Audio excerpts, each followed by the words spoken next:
This film has a damn good ending.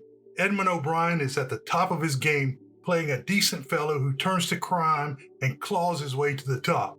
But will his desires cause him to take a fall? The film's final sequence is a damn exciting chase that ratchets up the tension so high you can feel the damn electricity. Introduction. Hello to all the classic people that are returning. I'm glad you're back. I want to welcome any new visitors and let you know that there will be spoilers ahead. Today on Classic Movie Review, we are taking on 7-Eleven Ocean Drive 1950. This movie has an okay 6.8 rating on imdb.com with no tomato meter score and a 61% audience score on rottentomatoes.com. In a contemporary review, New York Times film critic Bosley Carruthers, well-known grouchy guy, panned the film, writing, quote, "Despite some considerable advertising of 7-Eleven Ocean Drive as a daring and courageous revelation of the big bookmaking and gambling syndicates, this modest Columbia melodrama is no more than an average crime picture with some colorful but vague details thrown in. Certainly no one who reads the paper with a fairly retentive eye can have any less comprehension of the gambling racket than is illustrated here. In short, this little picture, conventionally written but well photographed, does no more than any gangster picture in reminding us that gangsters are crooks," unquote. Did Bosley know that the incredible actor Edmund O'Brien led the cast that included Joanna Drew, Otto Kruger, Don Porter, and Howard St. John? I guess he wanted a documentary on organized crime betting. This movie is very well shot and has a compelling story about rising too far, too fast, and believing it will last forever. It is a familiar tale and is exceptionally done in this movie. Actors. Edmund O'Brien played the role of Mal Granger. I guess with that name, it was bound to turn out bad. O'Brien was first covered in the Burt Lancaster classic, Birdman of Alcatraz, 1962. Joanna Drew played a master femme fatale, Gail Mason, who was married to a gangster. Drew was first covered in the not-to-be-missed western Red River, 1948. Otto Kruger was perfect in the role of head gangster Carl Stevens. He had a calm demeanor that belied the depth of his potential violence. Kruger was first covered in the great film noir Murder My Sweet, 1944. This time, on the right side of the law, Howard St. John played Lieutenant Pete Wright. Wright also gave external narration. St. John was recently covered in the Audie Murphy boxing tale World in My Corner, 1956. Always appearing menacing, Bert Freed was uncredited as gangster Steve Marshak. Freed was first covered in the Kick 'em Up Billy Jack, 1971. The links for all of the reviews mentioned above are in the description. Don Porter played mid-level gangster Larry Mason. Porter was born in Oklahoma in 1912. He joined the National Guard at age 14 by lying about his age. His first acting was voicing parts in radio plays. In 1936, he began acting in regional theater. Porter's first film was Mystery of the White Room, 1939. As his acting career was beginning, World War II broke out. Porter served as a combat photographer, and he also worked in military training films. Extremely prolific on television, Porter was known for a few movies that include Night Monster, 1942, Eyes of the Underworld, 1942, She-Wolf of London, 1946, Danger Woman, 1946, 7-Eleven Ocean Drive, 1950, The Racket, 1951 with Robert Mitchum. I have a video on this film, the link will be in the description. Finally, we have Turning Point, 1952. Porter is best known for his role as Gidget's father, Professor Lawrence, on television's Gidget, which ran 1965 to 1966. This role resulted in him appearing in Gidget Goes to Rome, 1963. Gidget was played by Sally Fields on television and Sandra Dee, Cindy Carroll, or Deborah Wally in the movies. James Darren was in 3 of these movies. I discussed Darren in a review of his first film, a little-known film noir, Rumble on the Docks, 1956, and the link will be in the description. Porter's last credit was in 1988, and he died in 1997. Pakayam. Story. This movie begins with a note saying, due to content, the film crew was threatened with violence and had to have police protection. As the credits roll, parts of a pivotal murder are shown, then a phone call, and finally, the door closing at the office of the Police Gangster Squad. Lieutenant Pete Wright, Howard St. John, and Detective Carter, Jay Barney, speed in a blaring police car trying to catch a plane to Las Vegas. Wright says they are going to pick up Mal Granger, Edmund O'Brien, on a murder rap. Wright begins thinking and narrating the story from the beginning. Mal is a top-flight electrical engineer who worked for a telephone company, but in that time I believe it was the telephone company. He lends $20 to a coworker before going to meet his bookie, Chippy, Sam White. They are pretty tight as Mal is a regular customer. Chippy invites Mal out for coffee. The bookie says there is another way for Mal to make extra money. Chippy continues that Vince Walters, Barry Kelly, runs a tri-state press and needs help. After calling in Mal's last bet, Chippy says that Tri-State collects the information from the tracks and distributes it to all the bookies. Tri-State, although legal, is in the back room of Liberty Finance. The setup at Tri-State has a lot of men on telephones writing the information on paper forms. Vince is really interested in Mal's skills. They take the tour, and Vince says he is the only wire service in town. If the tracks won't provide the information, they have to sneak it out. Mal pitches how he would modernize the operation, including electronic acoustic phone relays. Vince wants to expand his wire service to the entire state of California. Vince offers Mal $150 a week to set up the system. Mal sees office worker Trudy Maxwell, Dorothy Patrick, and is immediately interested. Later, Mal and Chippy take their dates to a restaurant.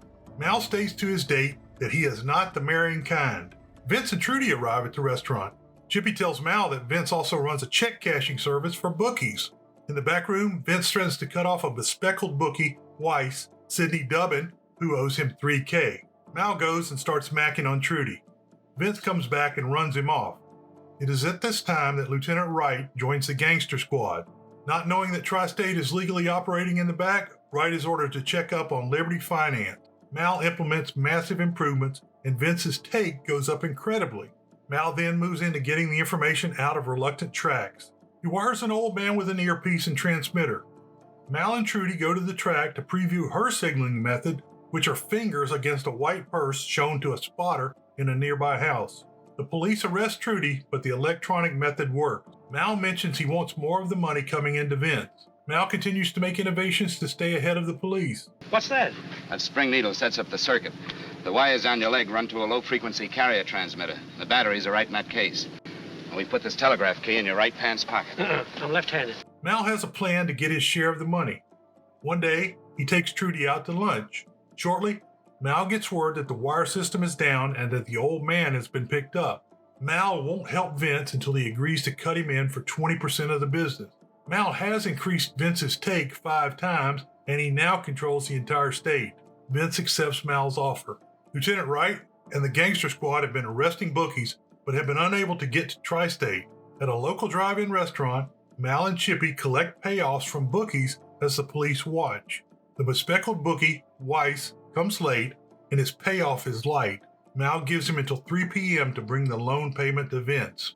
Vince tells Weiss he is out of the business because he can't pay. Then Vince threatens Weiss's family, and the bookie kills him with a gun.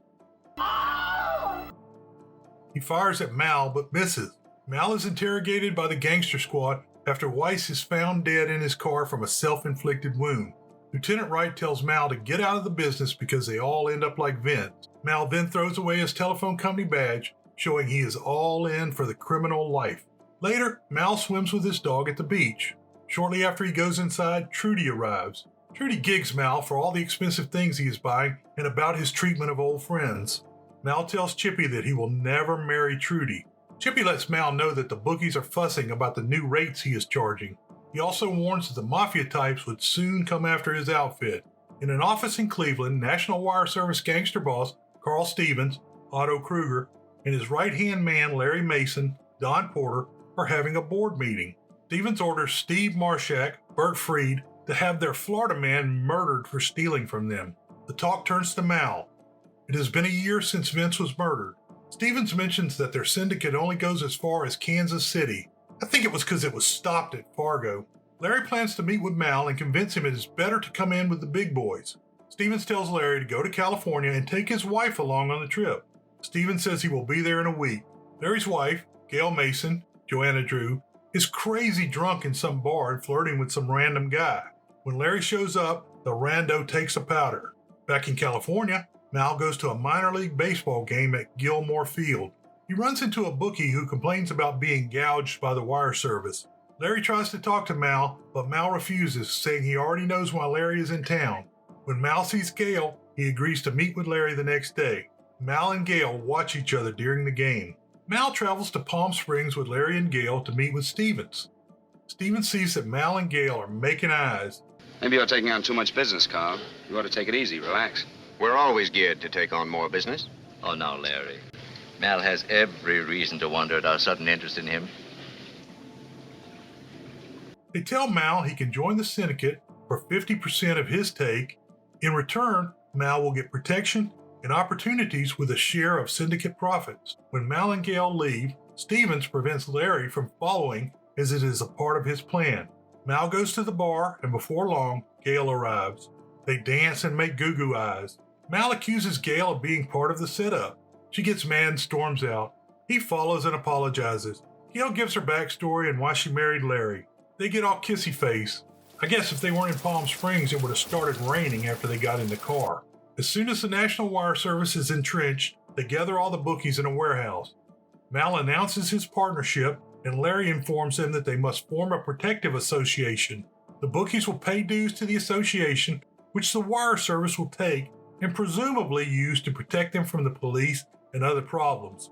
The ones that won't join are out of the business. The price is another 20% of the bookies' take. A reign of terror begins against everyone not part of the association. This includes robberies, beatings, and shootings. Trudy does the books and tells Mal he is getting less than 30% of the 50% he was promised. Well, the syndicate took over $600,000 last month. You got $146,000. That's not even 70-30, Mal. She also warns that Larry is unhappy about him running around with Gale. Outside of Mal's house, one of the bookies, Tim, Charles Jordan, asks Mal for a second chance. The man is missing an eye and has a scar down his cheek from the gangsters. Mal refuses to help the broken man. Mal threatens Larry about the money and threatens to quit. Larry says there's no way out. Larry is also unhappy that Mal has been running around with his wife, but he never gets mad at Stevens for setting the whole thing up. Later on a date, Gale tells Mal that there is no way out. Mal plans to take his money and Gale and head for a tropical paradise. Lieutenant Wright continues to watch the goings-on. Mal and Gale have a date scheduled for the Friday night boxing matches, but Larry shows up with her ticket. Larry says that Gale was hospitalized because she fell down the stairs. Accident? When? What happened? Fell down some stairs. Hurt her jaw and nose. Got kind of a black eye, too. Larry knows everywhere Mal and Gale have gone. Mal goes to see the beaten Gale, and he decides it is time to bump off Larry. Mal locates a hitman named Geezy, Robert Osterlock, using an underworld connection. He pays Geezy, a tailor, $10,000 for the hit on Larry. Mal is on the patio with Gale and Larry on the night of the hit. The assassins sneak into the bushes with a rifle.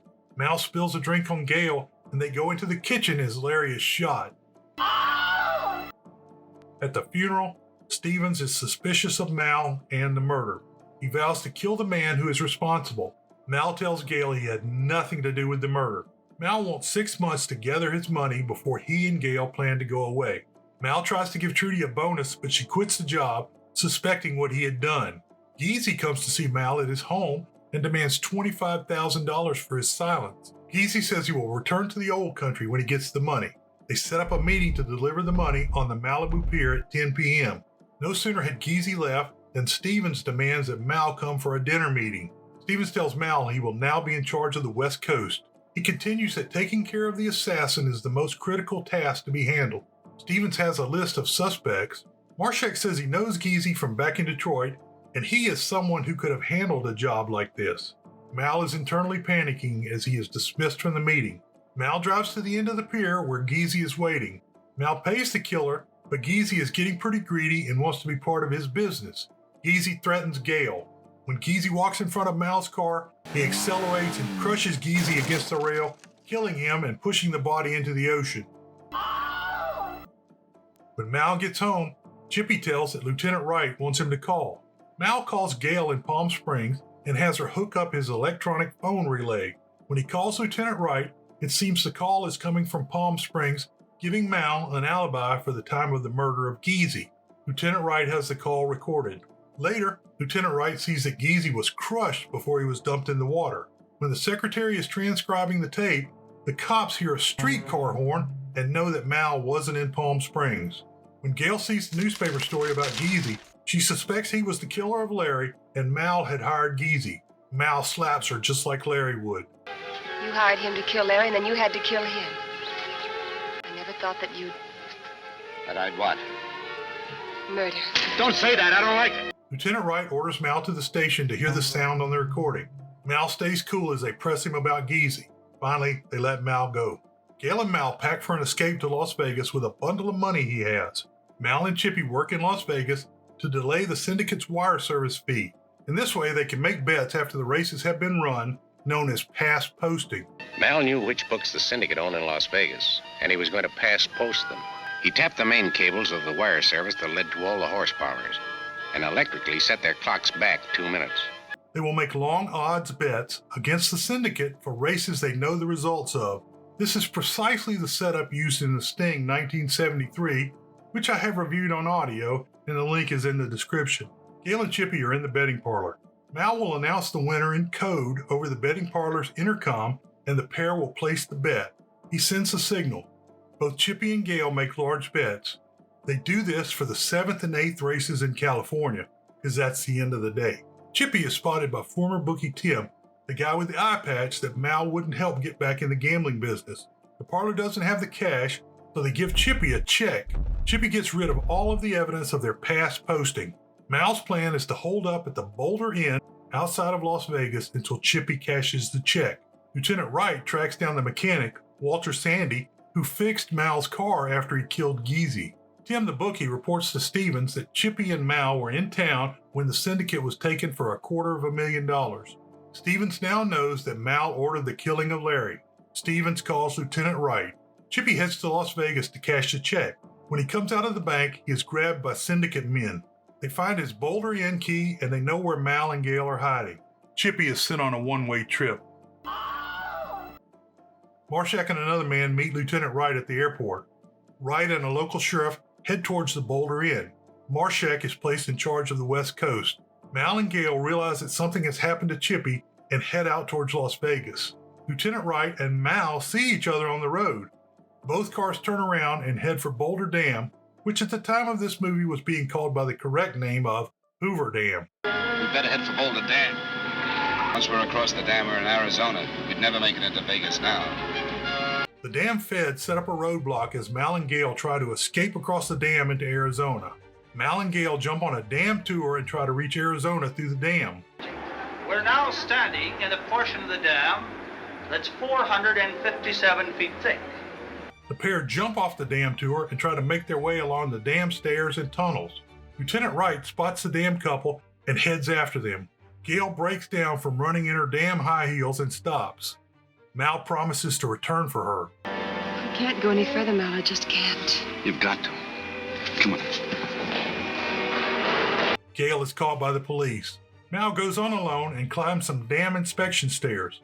Lieutenant Wright and company take the damn elevator back to the top. We can take the elevator and catch him at the top. Mal sees that Gale has been caught.